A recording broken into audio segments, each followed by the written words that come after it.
One country that has been trying to get into the video game space is Saudi Arabia. I think about 4 or 5 months ago, Saudi Arabia bought SNK Playmore, or bought a majority stake in it, in order to get its foothold into the gaming sphere. It has been reported recently, I think it was about a few days ago, that Saudi Arabia is intending to spend nearly $38 billion on investments for acquisitions in the video game industry, including $13 billion to acquire a leading game publisher. There has been rumors going around of what the people, or I should say speculation, of what people are thinking that the publisher that they're looking for might be, but there hasn't been much confirmation as to what they're looking for, which of course is probably not going to happen until they actually announce who they're trying to acquire. But they are doing this under the Savvy Games Group, is what the Saudi Arabian company is called. Zero, what do you think about Saudi Arabia trying to get more money into the video game industry? I guess the oil sultans are looking to diversify their investments. Oh yeah, probably, yeah. And this is a country that has been trying to get more and more of a cultural foothold in the world in the past 5 to 10 years. I believe they've also made investments in movie studios as well. I might be wrong on this, but I'm fairly certain that they help produce the Mission Impossible movies. I might be absolutely wrong on that, but I know a foreign company does help produce the Mission Impossible movies. But go ahead. What more do you have to say on that? It'll be interesting to see who this major publisher is, because I know that there's been some people speculating, oh, it's probably Embracer. It's got to be Embracer, because Embracer has been one of the biggest publishers on the planet right now, and they've been buying up everything. So I know that's been a lot of the speculation that I've seen on news sites, Reddit, and various video gaming forums, but just there isn't much corroborating evidence yet if Embracer is indeed the target of the buyout. But yeah, I'm just going to be real curious on who the buyout target is, because if it's someone other than Embracer, then I will legitimately be surprised.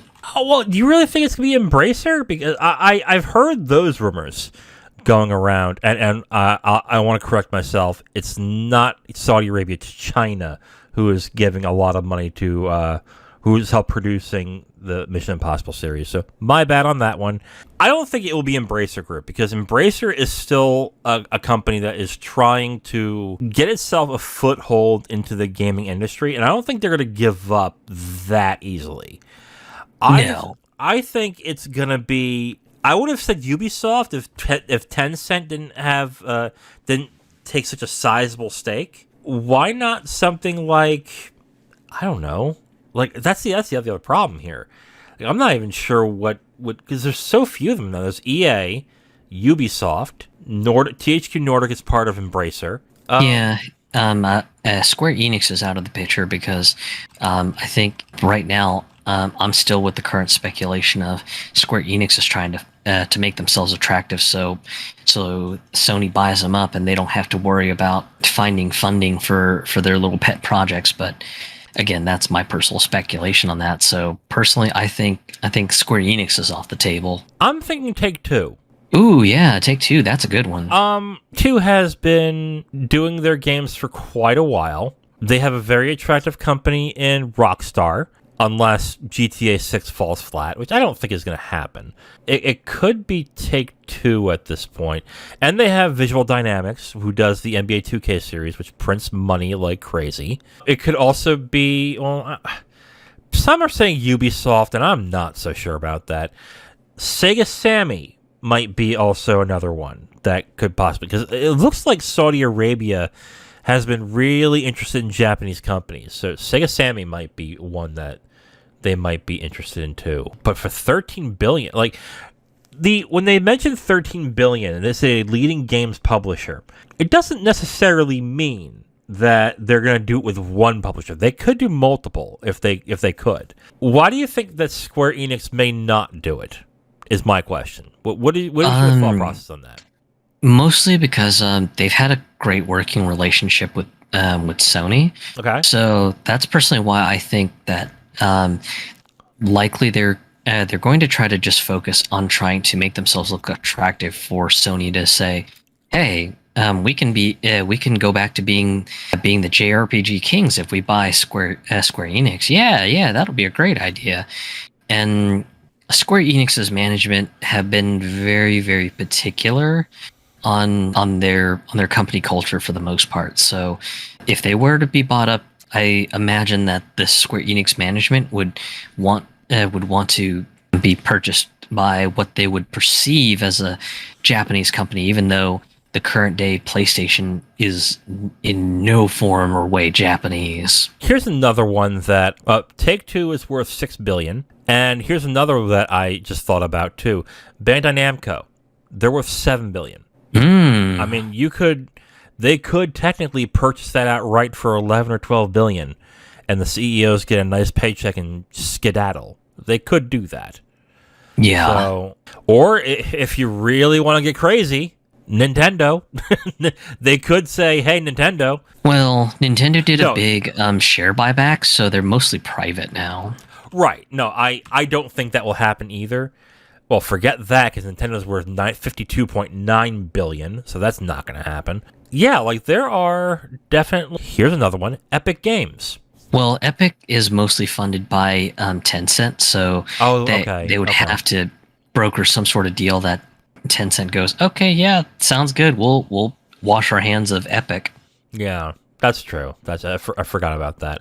I mean, we're also not considering other companies like mobile developers. Maybe like Gameloft or Supercell.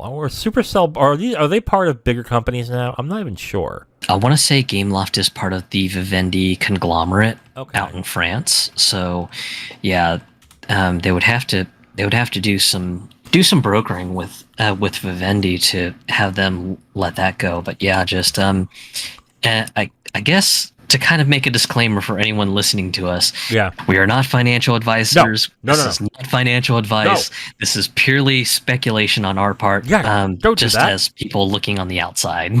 Don't put your money in investments on our account. Don't do that. That's crazy. No. But here's another one. Konami, $6 billion. Yeah. I mean, Konami is much more than a gaming business. What if they pay a premium for Konami's gaming asset? Let's say the entire company's worth $6 billion. Pay $4 billion for their gaming assets, and they get to keep their gyms and their health spas and the karaoke bars that Konami does. Even though I know they're not doing as hot as they used to because of the pandemic. That's certainly a way to go with that as well. I mean, there are options. And honestly, a lot of these companies might be interested in something like Savvy Games Group buying them out. EA has been courting buyouts for God knows how long now. But they are worth much more than the what do you call it? The billions that they're worth $32 billion. So that would in order for Saudi Arabia to buy out EA, that would take their entire budget to actually buy them out. And even then, that might not be a good deal for EA. This is going to be... You're not going to see the last of Saudi Arabia here. They're going to start buying smaller studios. And, of course, then the consolidation of the entire video gaming industry is going to keep going until everyone owns their own little fiefdoms of different company, and then we're stuck in that kind of shithole. So don't get me wrong, like this is the nature of the business at this point, and with how expensive it is to develop games, I see the reasoning as to why these companies will want to get themselves bought out, especially with how speculative and risky video game development can be. Like you can spend like $100 million on a game, or if that, or much more than that, and it could be part of a franchise. And if it's one bad game, you could lose all the sales like that. I mean that's still very risky. So, and that's the nature of entertainment. There are chances that these companies probably want to get a buyout, and it makes a lot of good business sense to do it. I'm just not entirely thrilled with this outcome. What do you think? I am inclined to agree with your thought that there might be just some companies who may just want to get out because right now the time to get out is good, and it kind of goes in line with one topic that we talked about many episodes ago, which was with a bunch of games getting rid of loot boxes because of what I presume is a speculation that there's going to be anti-loot box laws coming out in the next year or two. Maybe just some of these major game publishers want to get out because they're just like, that's just too much legal liability for us. If we get bought out by some other bigger entity, then it'll be up to the bigger entity to foot the bill for any legal liabilities that we have to worry about. And yeah, nothing like just having a suitor with deep pockets say, hey, we'll buy you up and we'll just take over the operation. And I mean, at that point, you end up being a small part of a giant conglomerate, and you can basically go and say, great, awesome. Then all the legal liabilities on you. Yeah, sweet, awesome. Okay, well, we're going to retool and rejigger our games, and whatever legal liabilities come up, you guys can cover it, right? And then bigger company says, yeah, sure, whatever. We'll take care of the legal stuff, so don't worry about it. This is going to be a continuing thing that happens. Thank you for listening to this podcast segment. The Capital Games podcast is done every week, and we post it on all your favorite podcast apps, as well as segments on YouTube. If you want to listen to another segment, you can listen to a new one right there on the screen. We also do a movie podcast called the Capital Games Movie Club. If you'd like, you can go ahead and click on that and see all the movies that we have reviewed from that point. Thank you for listening, and we hope to hear from you soon.